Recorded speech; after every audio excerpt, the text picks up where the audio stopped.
Good morning, everyone. I hope you've been enjoying the presentations as much as I have. I'd like to thank the Fuser team for inviting me here today and giving me this opportunity. I'm truly honored to get to not only speak to you, but also, more importantly, learn from all of you and your experience with Fuser, as we've just been recently starting out. First question, how many of you have used a VR headset before? All right. How many of you have worked in VR, whether it be collaboration, design review? All right, still quite a few of you. As you may know, it can be quite difficult to get clients, partners, or even colleagues to wear VR headsets. Some get uncomfortable, some might get nauseous. So how do we get that same level of immersion or realism without the VR? Really, that's our goal at Pomerleau, is really taking that real world data, bringing it into our simulations to make them more accurate and more representative of the reality. So since I'm coming from almost halfway across the world, I thought I'd start off with a little introduction about myself and the company I work with, followed by a quick overview of our journey and how we got to Fuser, and then a few forms of data that we use and integrate into our simulations. Finally, some next development ideas that we want to try to work on. So to get started, about myself, my name is Jeremy Pelletier.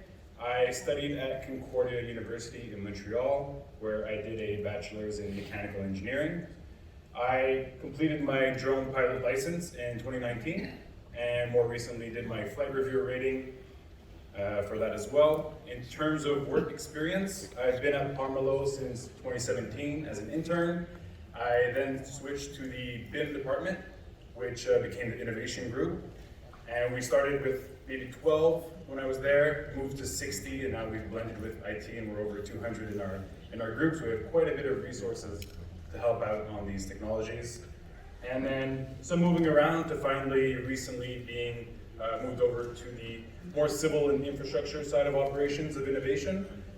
And also, as a side note, I also worked with a startup in university called Trinity, where I started to get a feel for 3D modeling and product design and really optimizing manufacturing, stuff like that. And I'm still there today, creating scooter parts for freestyle riders.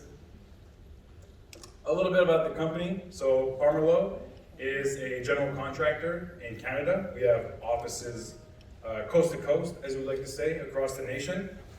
And if we look at a few numbers from 2021, we're looking at over 60 years of experience with a very healthy backlog, over 200 active projects, with many jobs generated, and still looking to grow every single year.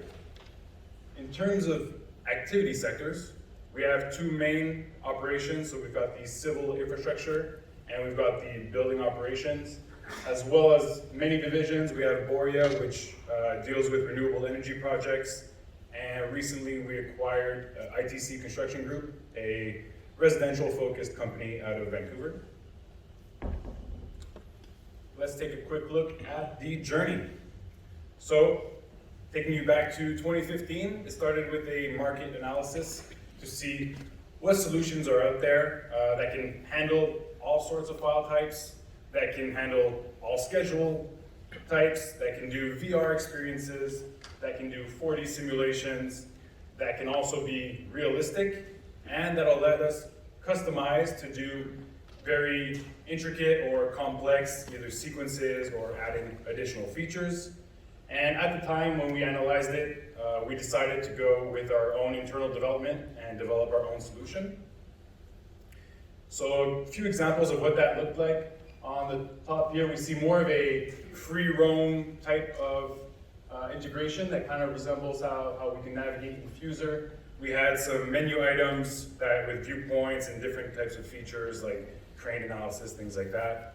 And then on the bottom, we see more of the typical video sequencing to really show how we were going to deconstruct the Champlain Bridge in Montreal. Moving on to 2019, we decided to do a new market analysis with some objectives that had changed a little bit. Obviously, running your own internal development is very very difficult and a big stake on developers. So we wanted to reduce that required development effort. We wanted to democratize VR and 4D technologies. What I mean by that is not having 2 or 3 specialists that can make these simulations, but having all the BIM team being able to create 4D simulations and really spread it out and have more people capable. And finally, we wanted to improve our visuals and realism, once again, to really try to get closer to reality. And the decision was to go with Fuser as the top contender with that analysis in 2019.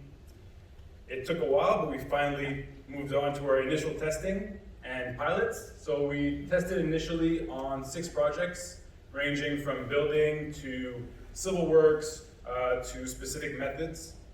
And then finally, after moving through that stage, we moved on to 5 pilot projects with 5 new users that had never touched Fuser. Some of them had never touched 4D simulations. So we're really trying to see how's the learning curve, will we be able to scale this out to all our coordinators and really try to integrate this solution.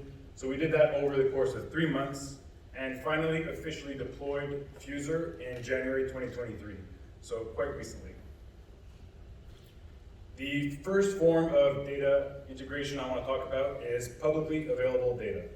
So I'm not sure how it works in different parts of the world, but in Canada, most cities will have open data portals where they will feed LiDAR data, DSMs, DTMs, even 3D building files, point files to know where trees are, the different types of streets, bicycle paths, you name it. They will put this on a portal, free to download, that you can just use and integrate into whatever simulations or experiences you create, which obviously greatly improves the realism.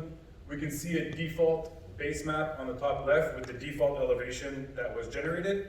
And then from integrating the open data LiDAR data set, we can see a much clearer and exact representation of that environment.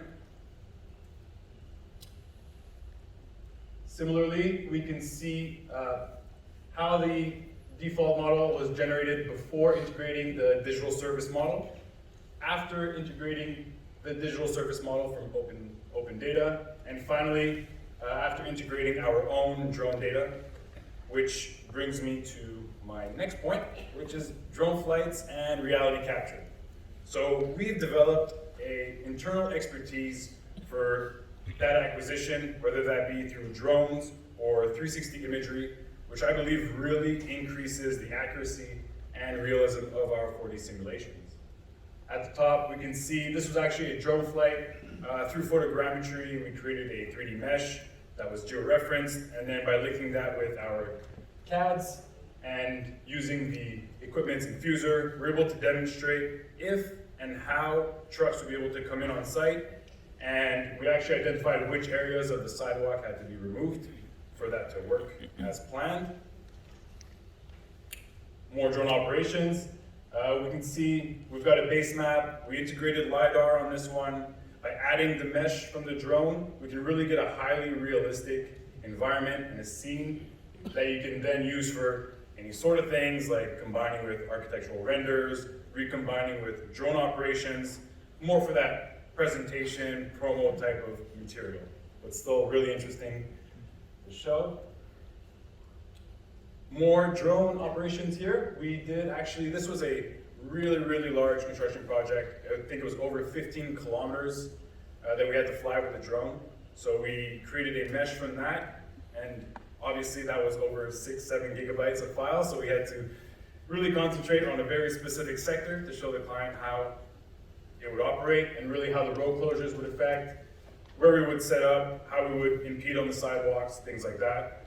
The client actually really enjoyed this and has requested 4D simulations on all projects moving forward, so that's a great aspect there. In terms of 360 imagery, one of the use cases is obviously going up to the middle of the site, taking a 360 capture, using that as your sky infuser to really have your site models with the true environment around instead of using a default sky or something like that.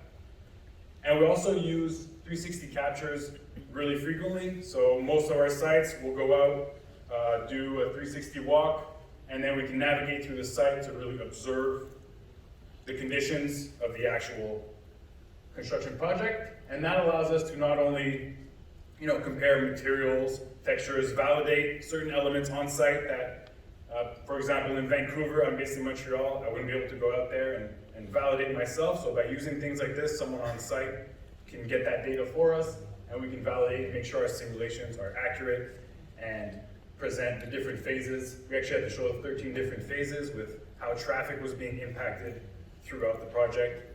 So a great tool here as well.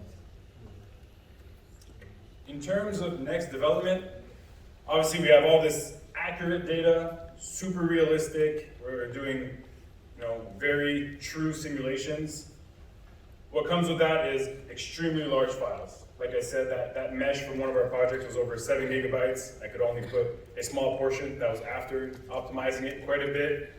So we're looking to really optimize, reduce our file sizes to move on to a more interactive and collaborative type of experience, which is with the standalone viewers from Fusers, so the EAC files. We're looking to really utilize those in our client presentations and not only have static videos, because as we all know, we're the ones creating the videos, but sometimes they want to see something that wasn't there or a different angle, so being able to provide that and on the spot in those meetings, changing viewpoints, setting it up is really that next step we want to get to. So to summarize all that, like I said, we've been creating 4Ds for quite some time, but only recently moved over to Fuser. Our internal expertise in drone flights and 360 captures are really what I believe increases our realism and makes it true to the site. We also integrate all these other sorts of data sets that are readily available. And finally, we're looking to take all that together, simplify, and use viewers to really increase our level of cooperation and collaboration with our clients. That is all for me. I hope you enjoyed the presentation.